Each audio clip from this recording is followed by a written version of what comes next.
दिनों पहले पता चला कि एसिंग सोशियोलॉजी जो है चैनल, उन्हीं का ही एक उन्होंने, अभी तक उनका लॉन्च नहीं हुआ है, बट उन्होंने एक डेमो मटेरियल मैंने उनका देखा जिसके अंदर उन्होंने एमसीक्यूज, प्रीवियस ईयर क्वेश्चंस के एमसीक्यूज, सीयूटी एग्जाम्स वगैरह के एमसीक्यूज की ऑप्शंस के साथ, मतलब ऑप्शन की भी एक्सप्लेनेशन उसके अंदर उन्होंने काफी अच्छे से एक्सप्लेन की हुई थी। और जो एक्स्ट्रा नॉलेज है, मतलब जो जैसे कि अगर डरखाइम पे क्वेश्चन है तो डरखाइम के अदर फैक्ट्स भी उसी एमसीक्यू के नीचे ही उन्होंने एक्सप्लेन किए हुए थे, तो जो कि मुझे काफी अच्छा लगा। क्योंकि हम एक्स्ट्रा चीज़ों पे हम खुद एक्स्ट्रा स्टडी करते नहीं है, जिसकी वजह से वो एग्जाम में रिफ्लेक्ट होती है वो चीज़। बट उन सर ने, मतलब मैंने सर का एक दो पेजेस देखा था डेमो वाला, तो वो सर का भी लॉन्च होगा। सर से मेरी बात हुई थी तो सर बोले कि हम जल्दी ही लॉन्च करेंगे। अंतरा मैम के चैनल पे मैम ने वीडियोस बनाई हुई हैं, मैराथन वीडियोस, और एक दो चैनल्स और भी है यूट्यूब पे जो मैराथन वीडियोस बनाते हैं। एंड एक चीज़ मैं और मेंशन कर दूं कि अगर एक एमसीक्यूज का बेसिकली क्या रहता है कि जैसे थिंकर्स, हमारे पास 4 थिंकर्स हैं, ऑप्शन के अंदर 4 थिंकर हैं, तो हम बेसिकली जब भी एमसीक्यू सोल्व करते हैं तो हम देख लेते हैं कि कई सही थिंकर कौन सा है। हम ये नहीं देखते कि जो बाकी थिंकर्स हैं उनके नेम रिपीटेडली आ रहे हैं। जैसे इंडियन थिंकर्स हैं, वो ऑप्शन में जैसे ए आर देसाई है या फिर कोई भी ऐसे नाम है, तो वो रिपीटेडली पेपर के अंदर हमें कहीं ना कहीं किसी ना किसी ऑप्शन में या फिर कहीं भी दिख रहा है, तो हम उस थिंकर पे स्टडी नहीं करते हैं। तो ये एक बहुत बड़ा ड्रॉबैक हो जाता है, क्योंकि हम अपने लेवल, अपने पर्सनल कोई इस पे सर्च करने का टाइम हम निकालते नहीं है, जो कि एक ड्रॉबैक रहता है। बट इसका भी सोल्यूशन काफी अच्छा मुझे अभी थोड़ा।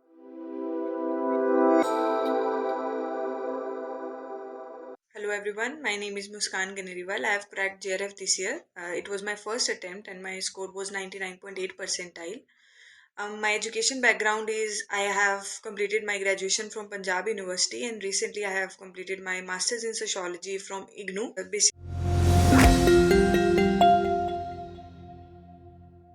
बेसिकली मैं अपनी स्ट्रैटेजी शेयर करने से पहले एक दो बातें क्लियर कर दूं कि मैं अभी फुल टाइम सिविल सर्विसेज के लिए प्रेपरेशन कर रही हूँ। तो मेरा उसमें सोशियोलॉजी ऑप्शनल था, तो मेरी बेसिक अंडरस्टैंडिंग थी इस सब्जेक्ट के लिए, तो मैंने इस बार ही अपना डिसाइड किया कि मैं ये एग्ज़ाम दूंगी। तो मैंने इस अक्टूबर में डिसाइड किया था कि मैं इस बार ही एग्ज़ाम दूंगी। तो मेरे पास सिर्फ 2 मंथ्स ही थे, और लास्ट में जो 15 मंथ्स, क्योंकि एग्ज़ाम 16 जनवरी को था, तो लास्ट में जो 15 मंथ्स थे वो एक तरह से बोनस डेज थे, जिसमें मैंने अपना जो भी मटेरियल था उसको सब कुछ रिवाइज किया था। तो मैं अपनी 2 मंथ स्ट्रेटेजी जरूर शेयर करूंगी, बट फॉर दोज जो स्टार्टिंग से इस एग्जाम के लिए अभी तैयारी कर रहे हैं, जिनके पास 6 मंथ्स हैं, मैं उनके लिए भी जो जो चीज़ें वो फॉलो कर सकते हैं वो जरूर आपको साथ शेयर करना चाहूँगी। क्योंकि ये एग्ज़ाम जो है थोड़ा कॉम्प्रिहेंसिव, फैक्चुअल बेस थोड़ा ज़्यादा है, तो मतलब हाँ, मेरा की फोकस पूरे एग्ज़ाम की तैयारी में यही था कि मैं ज़्यादा से ज़्यादा चीज़ों को मेमोराइज कर सकूं, फैक्चुअल इन्फॉर्मेशन को रिटेन कर सकूं। क्योंकि एग्ज़ाम का जो सोशियोलॉजी में स्पेशली ये चीज़ें ऐसे पूछ रहे हैं कि आपकी मेमोरी पावर कितनी है, मतलब आप कितना चीज़ों को रिटेन कर पा रहे हो, क्रोनोलॉजी आपको कितनी याद है, थिंकर्स की कीवर्ड्स आपको कितने आते हैं। तो उसके अकॉर्डिंग मैंने अपनी स्ट्रैटेजी को डेवलप किया था बेसिकली, क्योंकि यूपीएससी में थोड़े मुझे कॉन्सेप्ट्स क्लियर हैं कि क्या चीज़ें हैं कैसे, बट इस एग्ज़ाम की जो डिमांड है मैंने उस हिसाब से अपनी स्ट्रैटेजी को डेवलप किया था। इस एग्ज़ाम की जो डिमांड है वो बेसिकली ऑब्जेक्टिव है, ऑब्जेक्टिव एग्ज़ाम है, तो उसके अकॉर्डिंग ही मैंने अपनी स्ट्रैटेजी को बनाया था। सबसे पहले मतलब मैंने पेपर 1 और पेपर 2 के लिए टाइम सोचा कि मैं किसको ज़्यादा इंपॉर्टेंस दूंगी और कितना टाइम डिवोट करूंगी। तो मैंने अपना 60-40 का रेशो रखा हुआ था कि मैं अपना मॉर्निंग जो टाइम रहेगा वो पेपर 1 को डिवोट करती थी, और पेपर 2 के लिए मैं इवनिंग वाला टाइम रखती थी, जिसमें मैं अगर मैथ्स, डीआई वगैरह जो भी था वो सब करती थी। पेपर 2 में जो मैंने मेजरली जो जिन सोर्सेज पे रिलाई किया वो अपनी बेसिक अंडरस्टैंडिंग के लिए, जैसे मैंने इग्नू के नोट्स पे रिलाई किया, और 2 चैनल्स हैं जिनको मैंने एक्सटेंसिवली यूज़ किया, मतलब फ्री चैनल्स हैं जो, जिनका मटेरियल भी बहुत सारा, उनका मटेरियल जो है फ्री आपको अवेलेबल हो जाता है। एक तो फर्स्ट है एसिंग सोशियोलॉजी, टेलीग्राम पे उन सर का चैनल है, जो वो एमसीक्यूज का उनका चैनल अलग से है, और उनका कंटेंट एसिंग सोशियोलॉजी पर काफ़ी फ्रीली अवेलेबल, उनकी बहुत अच्छी कंपाइल पीडीएफ्स हैं, जिसके अंदर उन्होंने बहुत अच्छे से सब चीज़ों को हाईलाइट किया हुआ है कि क्या क्या की पॉइंट्स हैं, और सब थिंकर्स वगैरह की उन्होंने काफ़ी अच्छी कंपाइल्ड पीडीएफ बनाई हुई है, तो मैंने उनका यूज़ किया था। और दूसरा मैंने अंतरा मैम है अनअकैडमी पे, उनका फ्री मटेरियल यूज़ किया था, और उनकी यूट्यूब वीडियोज़ काफ़ी फॉलो की थी, जैसे उनकी मैराथन वीडियोज़, उनकी रिवीजन वीडियोज़ वगैरह मैंने फॉलो की थी। तो अगर मैं पर्टिकुलर पेपर 2 की बात करूं और एक एक यूनिट की बात करूं, तो यूनिट 1 और यूनिट 2 जो ऐसी 2 यूनिट्स हैं जो मैंने जिन पे बहुत ज़्यादा स्पेशल फोकस किया था, क्योंकि इनमें around 40 to 45 questions in 2 unit से ही पूछ लेते हैं हर बार। क्योंकि मैंने जब इस एग्ज़ाम के लिए तैयारी करने के लिए स्ट्रैटेजी बिल्ड की, तो मैंने अपना की फोकस प्रीवियस ईयर क्वेश्चंस पे रखा कि क्या चीज़ें किस यूनिट के अंदर से ज़्यादा क्वेश्चंस आ रहे हैं। रादर देन कि मैं सब यूनिट एक एक जैसी इंपॉर्टेंस के साथ पढूं, क्योंकि मेरे पास टाइम कम था। तो मैंने अपनी जो स्ट्रैटेजी थी वो इस हिसाब से बिल्ड की थी कि मैं जिस यूनिट में से ज़्यादा क्वेश्चन आ रहे हैं मैं उस पर अपना होल्ड बना सकूं। तो यूनिट 1, यूनिट 2 एंड एक यूनिट जो कल्चर वाली यूनिट है, यूनिट 10 जो है, वो काफ़ी मुझे मतलब इम्पोर्टेंट यूनिट्स लगी, जिनमें मतलब थोड़ा अगर आपका बेसिक अच्छा क्लियर है, अगर आपकी अच्छी होल्ड है, तो इनमें से काफ़ी क्वेश्चंस रिपीट होते हैं और आप अच्छा इसमें स्कोर कर सकते हो। तो जो यूनिट 1 है सोशियोलॉजिकल थ्योरी, उसके अंदर मैंने ई ज्ञान कोश यूज किया था, मतलब पर्टिकुलर चैप्टर यूज किया कि थिंकर का पर्टिकुलर चैप्टर फोर उस ई ज्ञान कोश से डाउनलोड करके उसमें से रीड किया। जो जो क्लासिकल थिंकर्स थे वो तो इग्नू में बहुत अच्छे दिए ही हुए हैं, बट जो एक्स्ट्रा थिंकर्स थे जो मुझे इग्नू से मिले वो मैंने वहां से किए। बाकी मैंने थोड़ा गूगल करके, और जो यूट्यूब पे एक दो वीडियोस थी अगर थिंकर्स की अंडरस्टैंडिंग करने के लिए, वो मैंने वहां से देखने के बाद और एक चीज और मैं मेंशन करना चाहूंगी कि मैंने चैट जीपीटी का एक्सटेंसिवली यूज किया, जिसकी वजह से मतलब अगर मुझे किसी भी थिंकर का कोई कॉन्सेप्ट समझ नहीं आ रहा है, कुछ भी है, तो मैंने चैट जीपीटी का काफी एक्सटेंसिव यूज किया था। तो वो एक काफी मतलब मेरे लिए एक प्लस पॉइंट रहा। थिंकर्स के लिए मैंने आपको बताया कि बेसिक कॉन्सेप्ट इंडियन थिंकर्स के लिए बीके नागला की मैंने बुक यूज की थी। एंड जो मेरे लिए जो मेन लास्ट पॉइंट पे भी जो बिल्कुल मैंने लास्ट में रिवाइज की चीजें और उससे क्वेश्चंस आ भी रहे थे, तो वो थी सर की कंपाइल्ड पीडीएफ। एसिंग सोशियोलॉजी चैनल पे है एक कंपाइल्ड पीडीएफ है, उन्होंने अपनी यूनिट वाइज कंपाइल्ड पीडीएफ बनाई हुई है, जिसके अंदर थिंकर्स की उन्होंने 26 थिंकर्स की पीडीएफ बनाई हुई है, जो कि बहुत ज्यादा अमेजिंग पीडीएफ है। आप उस पर मतलब हैविली रिलाई कर सकते हैं, मतलब अगर आप उस पीडीएफ को 5 से 10 बार रिवाइज करेंगे तो आपको लगेगा कि आपके थिंकर्स पे काफी अच्छा होल्ड हो चुका है। और उसमें से मतलब डायरेक्ट क्वेश्चंस उस पीडीएफ में से आए भी थे, इस बार भी पेपर में से आए थे। तो मैंने सर की पीडीएफ पे रिलाई किया था। और जो थिंकर्स होते हैं मतलब कि जैसे 26 थिंकर्स, तो मैंने सर की एसिंग सोशियोलॉजी पे है एक वीडियो जो पीडीएफ, उस पे रिलाई किया था। रिवीजन के लिए भी लास्ट पॉइंट रिवीजन के लिए भी मैंने उस पे रिलाई किया। और जो एक्स्ट्रा थिंकर्स मतलब एग्जाम में पूछते हैं, जो एक्स्ट्रा मतलब आजकल जो पैटर्न चेंज हो रहा है उसमें काफी ज्यादा एक्स्ट्रा थिंकर्स आते हैं, तो उसके लिए मैंने अंतरा चक्रवर्ती मैम है, अन अकेडमी पे टीच करते हैं, जो मैंने उनका पेड कोर्स नहीं लिया था, बट उनका जो फ्री मटेरियल है उनकी टेलीग्राम चैनल पे और उनकी फ्री वीडियोस जो हैं यूट्यूब पे और अन अकेडमी पे, मैंने उनको एक्सेस किया था। और उसके अंदर मतलब उन्होंने एक्स्ट्रा थिंकर बहुत अच्छे से कवर किए हुए हैं, क्योंकि एक्स्ट्रा थिंकर से काफी ज्यादा क्वेश्चन आने लगे हैं। क्योंकि नॉर्मली जो प्रीवियस ईयर क्वेश्चंस अगर नहीं देखते हैं तो उन्हें लगता है कि 26 थिंकर से ही क्वेश्चंस आएंगे, बट ऐसा नहीं है। आजकल पैटर्न चेंज हो रहा है थोड़ा, तो वो एक्स्ट्रा थिंकर्स पे काफी क्वेश्चंस पूछते हैं। तो एक्स्ट्रा थिंकर्स के लिए मैंने अन अकेडमी पर मैम की फ्री जो मटेरियल अवेलेबल है वो उसको एक्सेस किया था। नेक्स्ट चीज मैंने की थी थियोरी वाली यूनिट के लिए, वो था बेसिकली मैंने मोक्स लगाया था। इस वाली यूनिट का पर्टिकुलर इस यूनिट के मैंने मोक लगाए थे, ताकि थिंकर्स मतलब एमसीक्यूज अटेम्प्ट किए थे इस यूनिट के काफी सारे, ताकि मुझे पता चले कि मुझे कितना कॉन्सेप्ट याद है। और तो इसके लिए भी मैंने एसिंग सोशियोलॉजी एमसीक्यू करके एक चैनल है, सर का ही चैनल है वो, उस पे मैंने काफी रिलाई किया था। वो काफी अच्छे एमसीक्यूज बिल्ड करते हैं, तो मतलब उनकी जो एमसीक्यूज से करके भी पता लगता है कि आपको कितना अच्छे से चीजें रिटेन हो पाई हैं।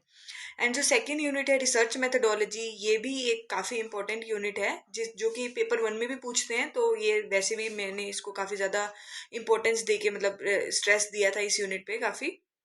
तो इस यूनिट के लिए मैंने बेसिकली थोड़ा हेरोलम्बस के अंदर रिसर्च वाला पोर्शन है वो उस पर रिलाई किया था।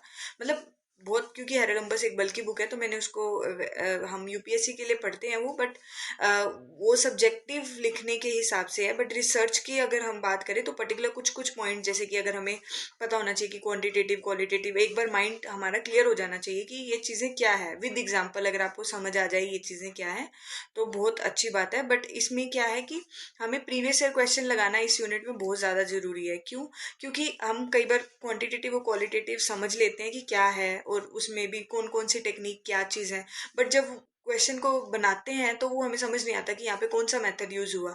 तो उसके लिए मैंने प्रीवियस ईयर क्वेश्चंस पे काफ़ी ज़्यादा रिलाई किया था। और उसमें इस यूनिट के अंदर स्टेटमेंट एलिमिनेशन का भी रहता है कि आपको पता लगना चाहिए कि क्या चीज़ ये एक्स्ट्रा लिखी हुई है इसके अंदर, तो वो सब कुछ प्रीवियस ईयर क्वेश्चन से ही पता लगता है। इसके अंदर गूगल से मटेरियल मिला मुझे, गूगल से मटेरियल लेने के बाद मैंने प्रीवियस ईयर क्वेश्चन किए इस यूनिट के। उसके बाद थर्ड यूनिट बेसिक कॉन्सेप्ट, इसके लिए मैंने हैविली इग्नू पे रिलाई किया था। इग्नू के पर्टिकुलर जो ई ज्ञान कोश का मैंने यूज़ किया था, और जो जो टॉपिक थे उससे मैंने ये वाला यूनिट की थी। यूनिट 4 जो रूरल एंड अर्बन सोशियोलॉजी है, उसके लिए मैंने अगेन सर की पीडीएफ, कंपाइल्ड पीडीएफ यूज़ की थी। बट ये काफ़ी कॉम्प्रिहेंसिव यूनिट है। रूरल सोशियोलॉजी अलग है और अर्बन अलग है। तो उसके अंदर रूरल में काफ़ी सारे इंडियन थिंकर्स हैं। तो जो एक बेसिक बुक हम सब यूपीएससी में भी मोस्टली फॉलो करते हैं, वो नितिन सिंघानिया की है। तो नितिन सिंघानिया से मैंने रिवीजन किया था कि पर्टिकुलर रूरल सोशियोलॉजी वाला टॉपिक। तो उसके अंदर जो थिंकर्स की मेरे को अंडरस्टैंडिंग बिल्ड हुई वो, और अर्बन सोशियोलॉजी के जो थिंकर्स हैं वो थोड़े थोड़े मैंने रीड किए। क्योंकि मेरे पास टाइम कम था तो मैं बहुत ज़्यादा हर यूनिट को इतना टाइम दे नहीं पाई थी। बट जो सर की जो पीडीएफ है रूरल एंड अर्बन सोशियोलॉजी पे, कंपाइल्ड कॉम्प्रिहेंसिव पीडीएफ सर ने बनाई हुई है, तो मैंने उसी पे ज़्यादा रिलाई किया था लास्ट पॉइंट पे। और उसके बाद जो 5th यूनिट है स्टेट पॉलिटिक्स एंड डेवलपमेंट, ये जो यूनिट है इसमें इस यूनिट का मटेरियल हम मोस्टली गूगल करके या फिर चैट जीपीटी के थ्रू ये सब मैंने इस पे रिलाई किया था। क्योंकि इस यूनिट के अंदर मोस्टली थोड़ा करंट बेस है कि मतलब लॉज क्या हैं, एक्ट्स क्या बने हुए हैं, तो उस पे पूछते हैं। और थोड़ा सा करंट बेस्ड ज़्यादा रहता है इसके अंदर। तो फिर ये मैंने सारा खुद अपना सर्च करके अपने खुद के नोट्स बना लिए थे इस पे। और इसमें भी अगेन मैंने चैट जीपीटी का काफ़ी ज़्यादा यूज़ किया था। मैंने डायरेक्ट जो क्रोनोलॉजी थी वो पूरी टेबुलर फॉर्म में चैट जीपीटी पे मैंने निकाल के स्टडी कर ली थी। एंड जो 6th यूनिट है इकोनॉमी एंड सोसाइटी, ये अगेन एक थोड़ी होलिस्टिक यूनिट है।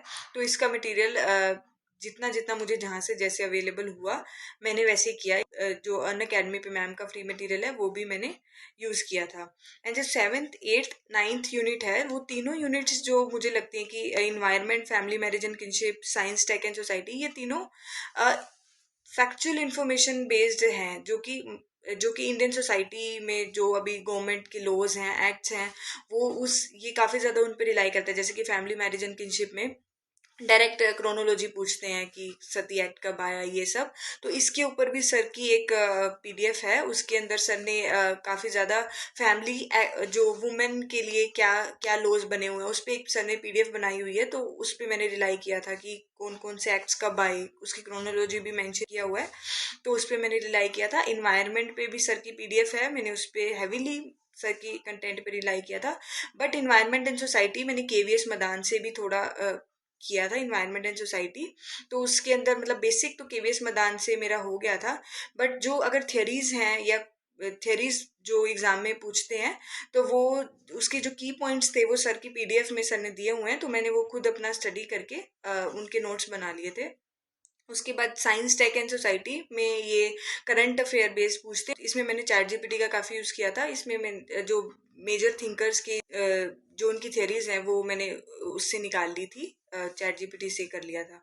और जो 10th यूनिट है कल्चर एंड सिंबॉलिक ट्रांसफॉर्मेशन, इसमें मैंने अंतरा मैम का मैराथन क्लासेस देखी थी इस वाली पीडीएफ के लिए पर्टिकुलरली। क्योंकि उन्होंने बहुत अच्छा इस यूनिट को बहुत अच्छा 2-3 वीडियोस के अंदर करवाया था लास्ट में। मतलब बिल्कुल शायद उनका मिड ऑफ दिसंबर में एक वीडियो आया था।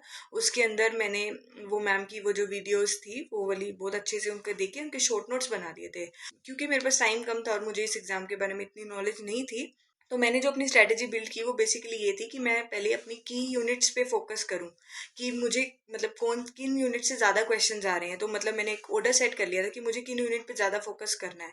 तो उसी हिसाब से मैंने जो जो जितना कंटेंट मुझे मैंने खुद गूगल किया, इग्नू पे रिलाई किया और अपने शॉर्ट नोट्स बना लिए थे उन सब चीज़ों के, जो जो मैं जहाँ से पढ़ रही थी। क्योंकि मैं काफ़ी सारे सोर्सेज अलग अलग यूज़ कर रही थी, तो मैंने उन सब चीज़ों को नोट करती गई थी मैं, ताकि मैं लास्ट मिनट पे रिवाइज उन सब चीज़ों को कर सकूं।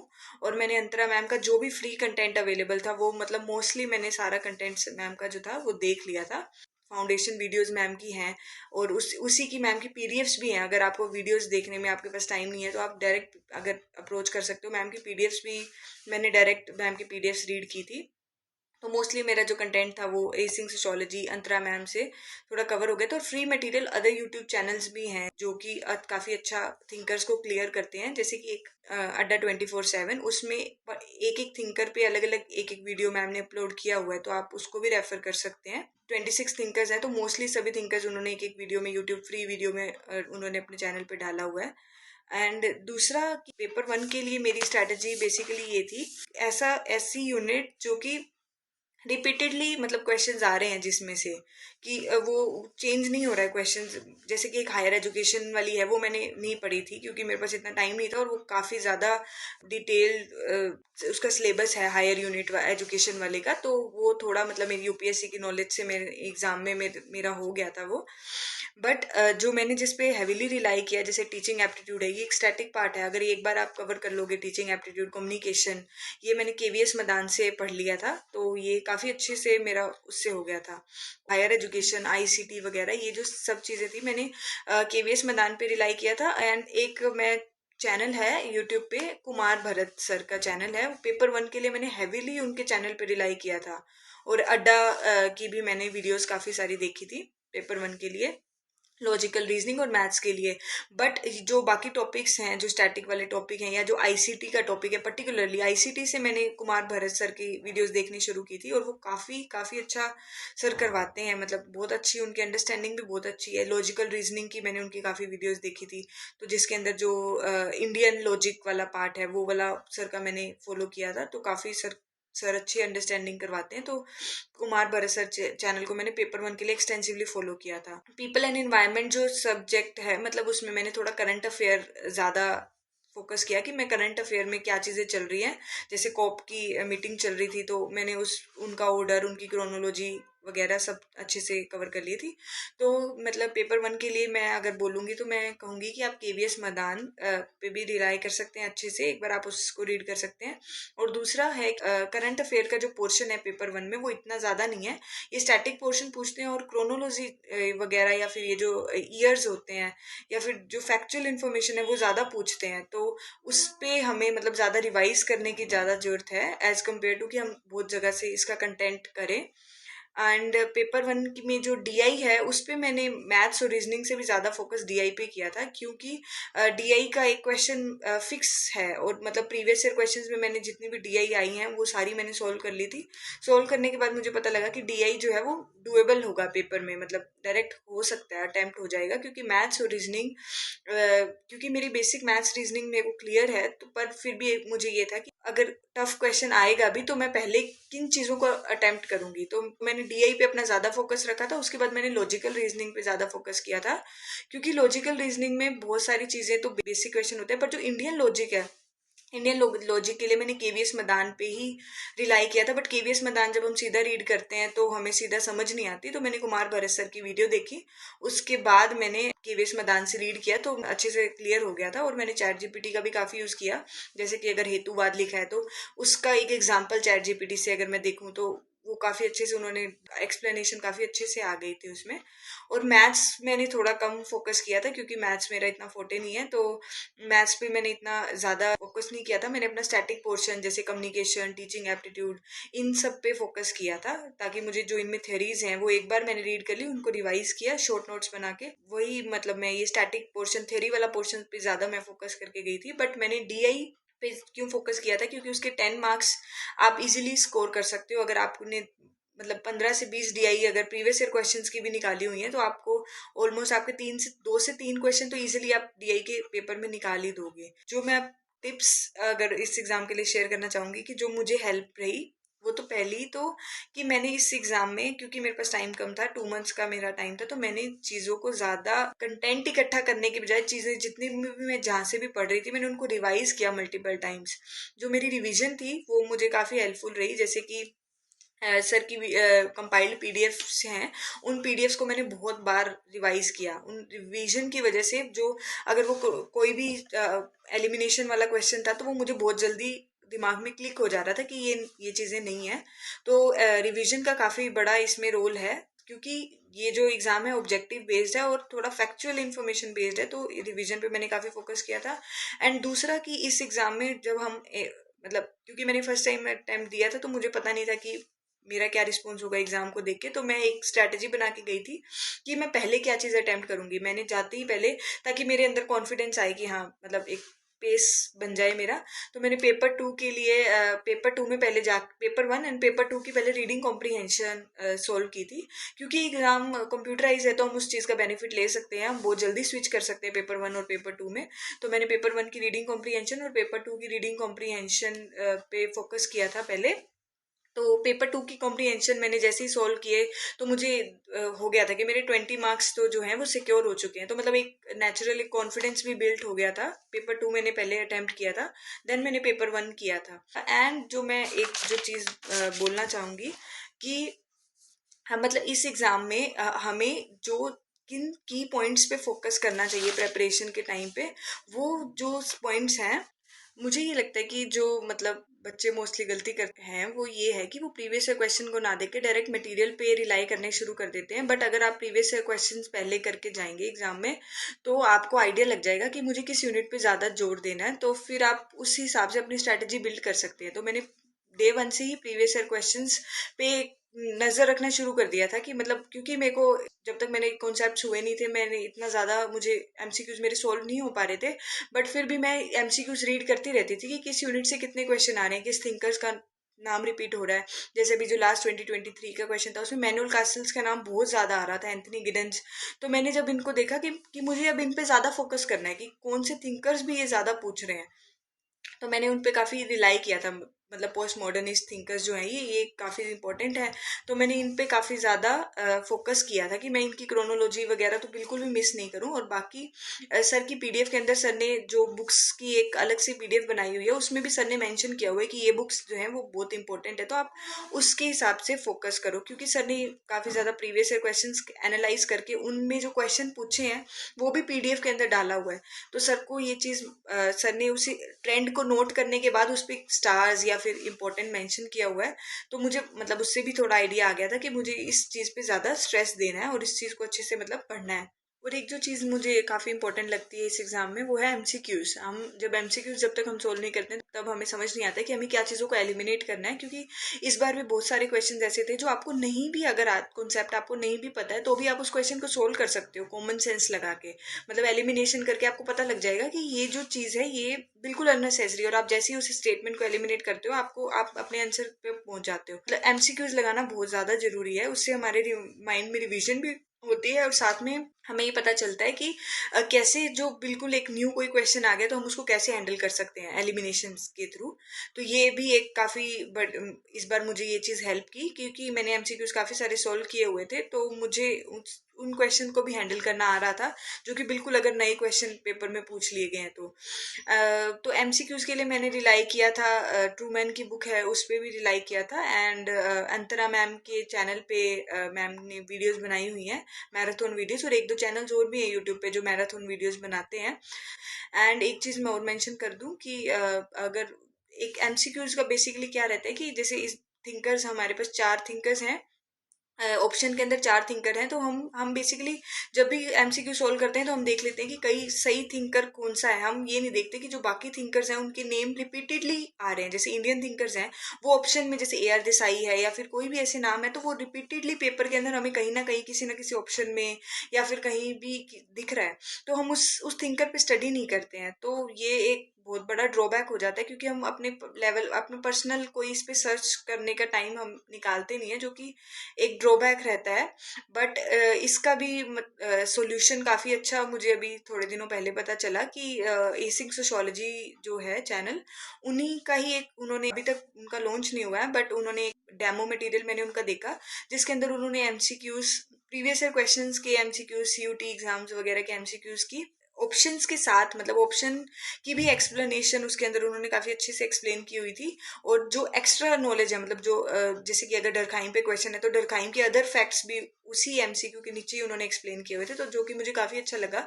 क्योंकि हम एक्स्ट्रा चीज़ों पे हम खुद एक्स्ट्रा स्टडी करते नहीं है, जिसकी वजह से वो एग्ज़ाम में रिफ्लेक्ट होती है वो चीज़। बट उन सर ने, मतलब मैंने सर का एक दो पेजेस देखा था डेमो वाला, तो वो सर का भी लॉन्च होगा। सर से मेरी बात हुई थी तो सर बोले कि हम जल्दी ही लॉन्च करेंगे, तो जो कि एक बहुत अच्छी चीज़ है क्योंकि वन ऑफ माय फ्रेंड्स जो हैं वो भी इस एग्ज़ाम की तैयारी कर रहे हैं, तो मैंने उनको मतलब ये चैनल काफ़ी ज़्यादा रिकमेंड किया क्योंकि ये कोई पेड प्रमोशन नहीं है। बट आई फील जो चीज़ मुझे जेन्युइनली हेल्प हुई जिस चीज़ से, वो मुझे बतानी चाहिए क्योंकि सर का चैनल बहुत ज़्यादा, हम कहें कि सबको पता है, पॉपुलर है, ऐसा नहीं है। बट सर का जो मटेरियल है वो काफ़ी काफ़ी ज़्यादा अच्छा है और उसमें सर की मेहनत है, जो वो आप जब भी आप पीडीएफ को फ्री पीडीएफ को एक्सेस करोगे आपको पता चल जाएगा। एंड ये एक चैनल, मैं तो अपना लक मानती हूँ कि मुझे ये चैनल मिला, क्योंकि ये एक हिडन जेम है। आपको वैसे नॉर्मली आपको शायद ये चैनल के बारे में पता ही ना चले, क्योंकि सर की कंटेंट जो है वो अवेलेबल फ्री है, बट इतना पॉपुलर शायद सबको नहीं पता है। बट मुझे ये चैनल मिला तो मुझे तो ये काफ़ी ज़्यादा, बहुत ज़्यादा इस बार के एग्ज़ाम में हेल्पफुल रहा। एंड अंतरा मैम का भी मैंने काफ़ी ज़्यादा फॉलो किया, मैम के कंटेंट को भी, तो ये सब चीज़ें मेरे को बहुत ज़्यादा हेल्पफुल रही और मैं काफ़ी ज़्यादा थैंकफुल हुई इन सब के लिए। Thank you so much. All the best for your journey.